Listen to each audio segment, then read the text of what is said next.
Theatre, film, TV and more. Suzy Wrong reviews it all on Joy Drive with Em and Warren. Suzy Wrong, welcome back.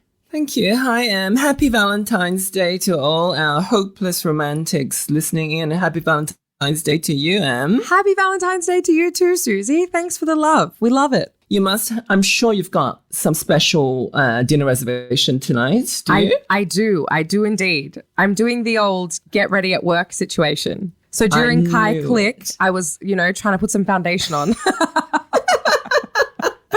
I knew you would be preparing for a big night. I hope you have a great time. Oh, thanks, Suzy. Now, we had a great time this week. We were watching a film. Can you tell us about it? It's that time of the year again. Tomorrow, the 30th Mardi Gras Film Festival begins with over 100 sessions available, including 22 titles accessible online nationwide. So whether you're in Melbourne, Darwin or Hobart, as long as you're in Australia, go to queerscreen.org.au and check out this year's wonderful selection of LGBTQIA plus content.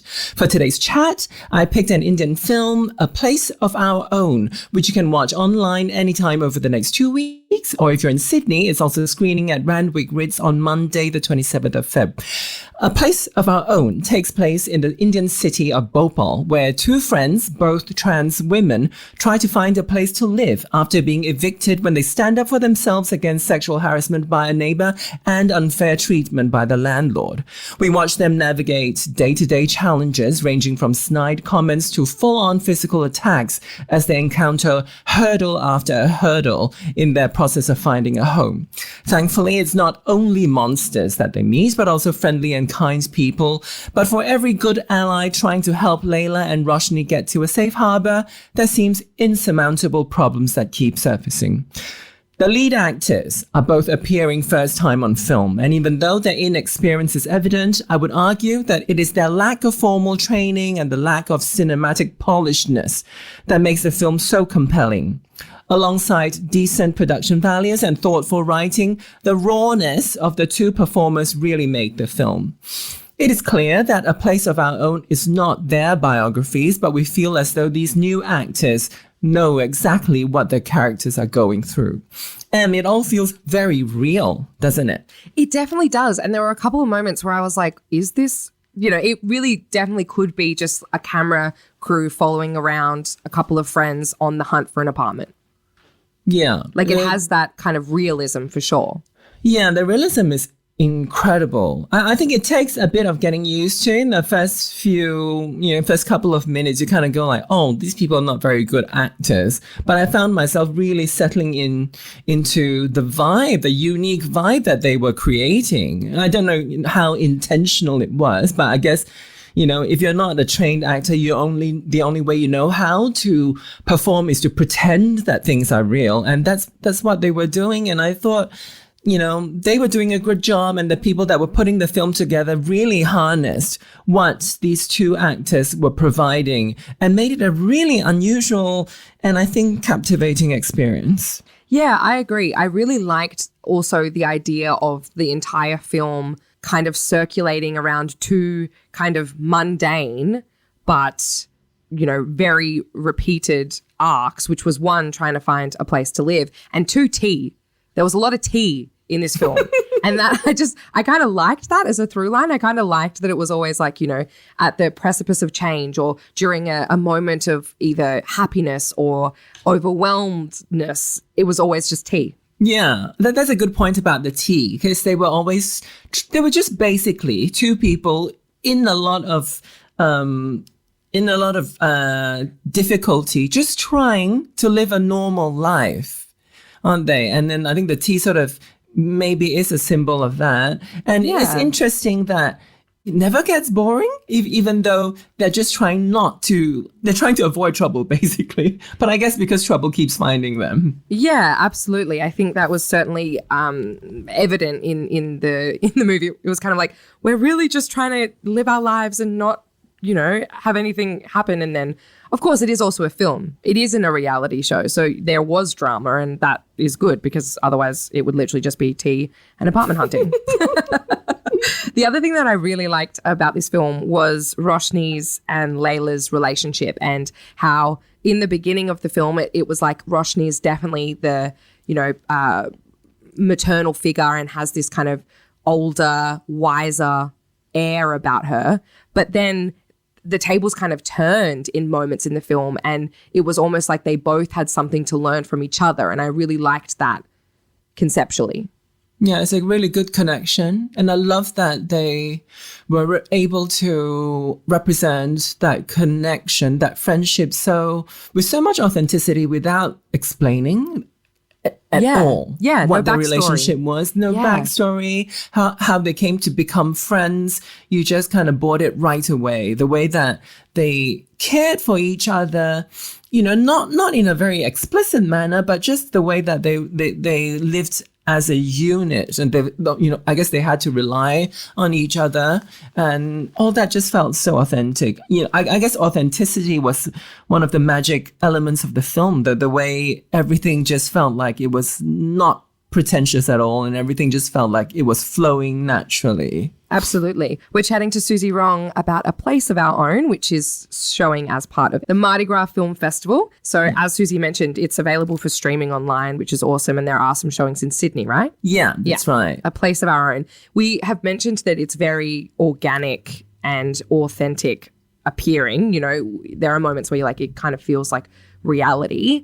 One thing I will say about a cinematic choice that happened throughout the film, and I wonder what your view on this was, Suzy, in particular, the moment where Layla has to go back home to see her family, and they have a moment where she begins to start kind of taking off her makeup and unpacks some male clothing and puts it on the bed, and you kind of get this sense that, okay, to go back to her family, she needs to kind of, I guess, be in drag. Yeah, exactly. Yeah, basically, right. But what I really loved about that moment was we never saw that. Yeah. It was Did you all see symbolic. the film twice? Did you see the film twice? Is that why that stuck out to you? No. I just thought it was because as we said, it stuck out to me. Stuck out, yeah. Because everything else seemed really kind of just, I've got a camera in my hand, I'm following around these people, I'm watching their lives, and it's kind of like a fly on the wall reality sort of situation. But that actually felt like a choice, like a cinematic choice. Yeah.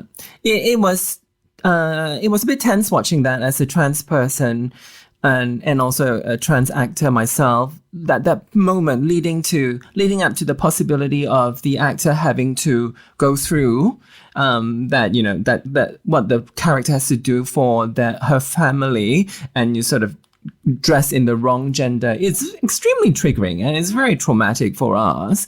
So I was glad that they didn't put the actor through it, and therefore I completely understood why they didn't show that it happened. So because that's one of the biggest challenges as a trans actor. Often people want to see this thing that they imagine to be a transformation process, as though you have to, sort of dress yourself up to be the gender that you say that you are. But, that's not the thing. The thing is we are who we are. Yes. But people have this fascination of seeing sort of a fake before after, which is wrong. And I think in a lot of earlier samples of trans people on film, there is a lot of that, which isn't a problem, because back in the day, it was always cisgender actors who played us. So it didn't matter to them that they had to show two different genders on screen. But for trans actors to want to perform both genders on screen, I think it's a very tough call, and it'll be too much for me to do that. And I'm glad that these actors didn't have to do that. Yeah. Do you think that it was handled? Because I do feel like I understood what was about to happen without having to actually see that, and I really respect that as a choice. Yeah, it's really good. And they made the character put on, made the actor put on the little baseball cap, and that was enough, and that was as far as she went. It was good that they sort of thought clearly carefully, sensitively about how to sort of have the appropriate portrayal for that scene, because that was basically the only time we talked about these women's birth families, I think. Yeah. And And it was good that that their birth families weren't completely taken out of the story, because we needed to see why they were, relying on each other so much, and why they were having so much difficulty just having a normal life. And a big part of this story is that they don't have support from their families. So that was important to see. Absolutely. And I don't know about you, Suzy. You've definitely probably seen a lot more than I have. But this is the first trans story that I've seen from India. And I thought that was also a really wonderful thing to experience because, it's something I've never seen before. And it gave me an insight into potentially some of the plights, specifically of trans people in India. Yeah. I went through as many films that I could see to prepare for our chat today, and I picked this precisely for that reason. It is, to Western eyes, you probably might take it for granted that it feels like, oh, it's another trans story that doesn't feel completely unusual. You feel like you know the story, but really, if you think about it, we've never seen a story like that come from a place outside of the West, I don't think. And also portrayed in a way that didn't have a lot of varnish over it. Like they weren't trying to make it very glamorous, like trans women characters usually are packaged in a way that are super glamorous, so you feel really comfortable watching them.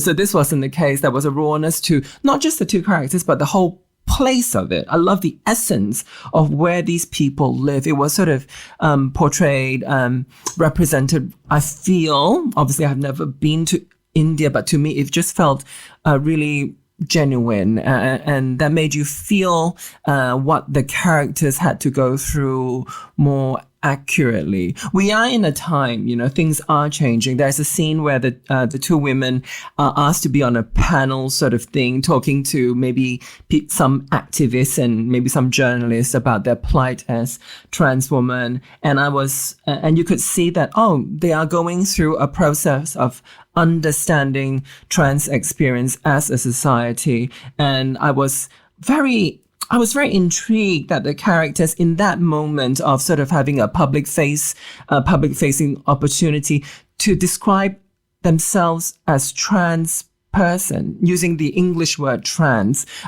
Because I had heard of the word hijra from Indian culture. And I know that these words sometimes can be problematic because they don't probably translate perfectly. And it was interesting that she used the word trans, which signified to me that, a kind of progress in the way that we in the West are familiar with might be underway over there. And I guess with people having, this production company and the directors and producers, all that, sort of, I guess, being part of this movement, this new movement of thinking, all right, we need to move discussion and find a way to make lives easier for trans people in India. So it's becoming sort of a wider movement, the way that we've experienced it in the West. In the film also, as well, there are glimpses of queer characters, like, lesbian and gay characters, and they kind of form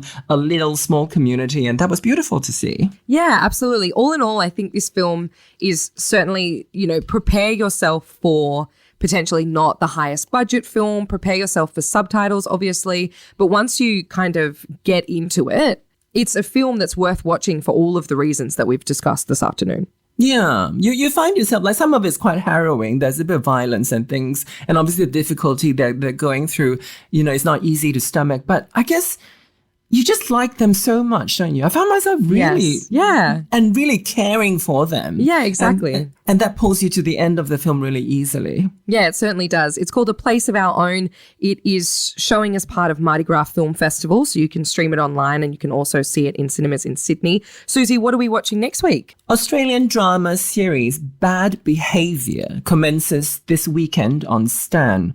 It offers a glimpse into the lives of girls at a boarding school. A vast majority of cast and crew of Bad Behaviour are women, which is highly unusual, so I urge viewers to give it all their support. Amazing. So the film we watched today was called A Place of Our Own, showing as part of Mardi Gras Film, and we're watching Bad Behaviour on Stan next week. Suzy, thank you as always for your time. Thanks so much, Em. I'll see you next Tuesday. That's Suzy Wrong, our theatre, TV and film reviewer. And you can catch more Suzy every Tuesday here on Joy Drive.